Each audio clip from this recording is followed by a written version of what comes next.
আজকে তো আকাশে অনেকগুলো ঘুড়ি উঠতেছে। আমার ভাই বলেছে ঘুড়ি কাগজ দিয়ে বানাতে হয়। চলো আমি একটা কাগজ খুঁজি, তারপর সেটা দিয়ে ঘুড়ি বানাবো।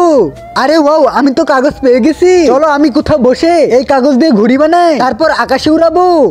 আরে আমি তো কাগজ নিয়ে এসেছি, কিন্তু এই ঘুড়ি কখন বানিয়ে শেষ করব? ধানিশ ভাই, আমরা তো অনেকগুলো ঘুড়ি কিনে এনেছি। আরে নাসির ভাই, ওইদিকে দেখো। চলো আমি এই কাগজটাকে এখানে রেখে দেই, তারপর কিছুক্ষণের জন্য এখানে ঘুমিয়ে পড়ি। আর যখন এই কাগজ থেকে ঘুড়ি বানানো হয়ে যাবে, তখন আমি ঘুড়িটাকে আকাশে উড়াবো।